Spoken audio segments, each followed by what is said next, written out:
saduwa a wannan tasha tamu ta Tsegumi Online TV. Mai gabatarwa Bilkisu Yusuf Ali. Anta aha. Anta aha. Na'am. Da wani tashin hankali na zuwa zan. Ikon Allah. Kin sani a duniya ba abin da ke daga hankali irin mutuwa a aure. Gaskiya. Yau kawai ina zama na. Da wata mun saba mu'amala da tana yawan taimakawa a wannan abin da muke gabatarwa. Tana yawan aiko sakonni. Ko ta bada gudunmawa ko ta yi yabawa. Kawai tana tashi ta saka min inna lillahi wa inna ilaihi raji'un. Ina gani na dauka mutuwa akai mata. Me fa? Wai auren ta ne ya mutu. Kin ganda jiki na hau bari. Kawai sai na kira ta. Nace wance lafiya kamar ya a garin yaya. Sai ta ai kaza ita yanzu ce yanzu kina ina. Tace mun tana gidan mijin. Nace to alhamdulillah biki fito wace bata fita kuma. Nace to amfanin sanarwar da wuri kenan. Nace kake gaggawa. Amma kafin in tashi in zo ki dan faɗa min Wai rufin menene kin je wajenta? na Zuwa kika wajenta? tashi a waya muka yi magana da ita. Da nake ta naga ta sai na kira ta a waya ai. Sai ke tambaye ta fita ne daga gida? Sai take ce min a'a tana gida. Sai to alhamdulillah ta jira ni ga nan na zo wajenta. Amma kafin na zo ina son ta faɗa min me ijan yi wannan abu. Ita mu wai haka kawai ashe tana zaune da shi zuciya ɗaya ashe shi yana cin amanar ta. Nace cin amana? Kama shi kika da wata a gidan? Nace a wayar sa ne ta gani. Nace kash. To laifin ki ne. Shi ya nuna mata koko yake. Wai ɗauka ce ta gani. Ya ma rufe wayar sai ta sani ta yi ta binciko password ɗin wayar ta buɗa. Binciken waya kenan. Bincike ne. Kamar ƴan tsanda. To kin san fa binciken wayan nan fa ya janjanyo matsaloli da yawa. Akwai wanda ma aka rasa rai Akan binciken waya. Akwai wanda aka rasa rai. To ya dace mata suke bibiyar wayoyin mazajen su? To ni wannan masifa da na taika ba. Kin gane ne? Ai ya danganta da binciken waya. Wata kawai kamar farautar laifi take yi.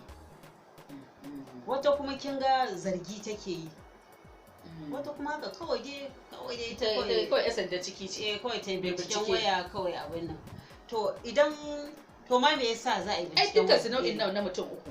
Da mai neman laifi da mai zargi da mai kuma kawai ya sanda ciki da bincike. Dukkan su masu laifi ne. Sosai kuwa. Tunda duk abin da ba aka ɓoye ina ganin ba a so ka gani ba. To akan me zaka damu kanka sai ka gani? Wato ni nake ganin abin da yana da nasaba da kishi. Idan wata kin ga zuwa aiki a gaya mata a ce mijinta yana neman aure, daga nan ba za ta fara binciken waya. Wata haka kurun shedan zai raya mata cewa anya ko mijin nan nake yana son ki, anya ko in ya fitan nan yake baya dawo da wuri, anya ko ba wani wuri yake zuwa ba, bari dai na bincika na gani. Wata kuma tsegumi ne kawai ta ji ma wai wata mu'amala yake yi ne. Kuma kin san ma'aurata ya danganta da irin zaman amana da kuke yi. Kin ga wani shi zai ba matarsa waya ce mata duba. Ta ma duba. Ta duba ko mun an aiko masa da sako tana kokarin ta bashi ya duba da kansa shi kuma yana a'a bude min ki gaya min. Ba shi da abin da zai boye. Ita ma haka. Wannan kamar ya fi dai. Kin ga ma har auren waya ma suke yi. Wannan ta karbi. To ko kin ga ko wani boyen abu kaman ba za a yi haka ba. Ba za a yi ba. Wani kuma shi yanayin da zai yake ma mu'amala da wayarsa zaki san da magana. Yana kaf. Wani ana bugo masa waya zaki ga ya tashi zabbar kamar mara gaskiya. Kai kin tuno min wani abu da taba gani irin abin dariyan nan da waya yana ban daki ya ji wayar ta kara ya fito a guje da sabulin. Haka ne ma na taba ganin sa. Kwanan nan ma akwai wani da na gani ko ya shiga lungu ne a cikin gidan ta kuma matar ta hau wata kujera da ko ta taga ne tana leƙen me yake yi. To dai mai izafi wannan abu. Wallahi tallahi. Wato ya kamata dai mutane su mata musamman mata su sanya yawa zuciyarsu. Gaskiya kuwa. Wato abin da mata ba su gane. Idan kika lura da babu wannan waya ta masifa Android din nan. Da ake turo hotuna da bidiyo. Ai masifa ba ta kai haka ba. Gaskiya. Sai dan kawai idan kina da magulmacin almajiri ko makwabta sun gan shi a wani wuri su zo su faɗa. Amma masifar take biyo baya ba ta kai ta yanzu ba. to ni ina da wani kira ga mata wato mace sani idan har Allah ya rufa mata asiri aka aure ta aka kawo ta gida aka ajiye ta to ta kwantar da hankalinta duk wannan matan take gani a waje ba su kai ta kima ba. Na ji ma irin faɗan nan na amarya da za a yi abu na farko da ake cewa shine banda binciken wayar mace. Abin ai haka kar ki kuskura ki bincika mijinki waya. To amma shi ma ba kai ma fa ana ce ta bincika maka tata. Ba kin san fa mata. Kan baka bincika mata tata ita. An fa wa mata faɗa. Ko da yake mata kuma dai ma in dai ba ai shi namiji watakila abin sa ake kai har ma ake zargi ko ake kai hankali kan wayar shi ai shi na dama ya nemi aure ya yi ƙari ya yi budurwa yawa amma ita mace ma gani nake ai bai kamata a ce tana da wani ɓoyayyen abu a waya ba bayan ta yi aure ba ta da wani abu da za ta ɓoye a waya. Ai ba ki sani ba budurwa ma saurayinta ma wani saurayin ma wai yana zarginta sai ya ce ba ni waya ki aure. To kun wannan laifi ne akan me zaka duba mata waya tunda ba auren ta kai ba. Yanga ita ba ta isa ba ta ce ba ni waya amma shi zai ce ba ni ko kuma ne ya ce bayan na aure ki shikenan ba za ki to wannan kuma kamar wannan duk ya dace ta canza sim in an aure ta amma bai kamata ya hana ta mu'amala ya ce ko bakin suna ko wasu mazajen sai cewa idan sun aure ki to ma ba za ki ma chatin ba ba za ki to amma ai ba chatin ne illa ba to daga nan ake wannan shine ma yasilan bincike nan da ake to da zarar ka ce mata ba za ta yi chatin ba ta kuma ta isa ranta cewa to me yasa za ka ce mata ba ta yi chatin ba inda har ka yarda da ita.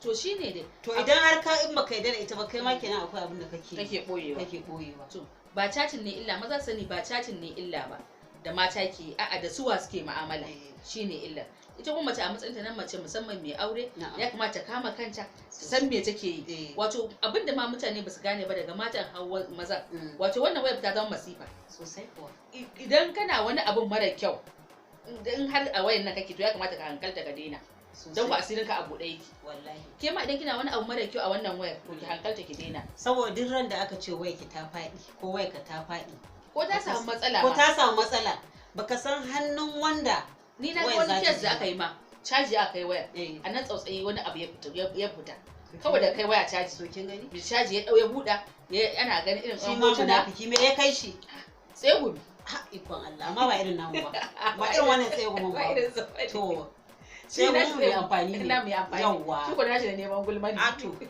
dan kake ce tsegumi a ce tsegumi TV a ce abin nan to ba irin namu ne gaskiya to kika irin wannan ya kamata a ce gaskiya mutane sun san me suke yi sun amfani da wannan wayoyin akan hanya alkhairi ba ya zama sillar mutuwa aure ba dan gaskiya ni dai na ji zafi sosai dan mutuwa aure ba ta da daɗi kuma na ba ta shawara na ce mata kar ta fita ta zauna insha Allah tunda dama aikin mu ba wai iya ba faɗakar bane idan matsala ta samu ta iyali irin wannan kin yi sulhu ai ban je ba ai yanzu ne zan fito da ma danganta ma da saki nawa yi mata saki ɗaya ne alhamdulillah ko masha Allah saboda haka na ci mata ta haƙuri ta zauna kar ta fushin fata ne laifin ta ne ma za a je za a same shi za a yi sulhu in Allah da kuma na san zai fahimta tunda ba wani rikakken laifi ce ba ni kuma shawarar da zan bayar idan mijinki ba mai son bincike ba ne ma kan ma ki kai kanki ba wanda yake son bincike yawwa ke ma ba ki sa yawwa ke ma ba ki sa ringa miki bincike ke ma karki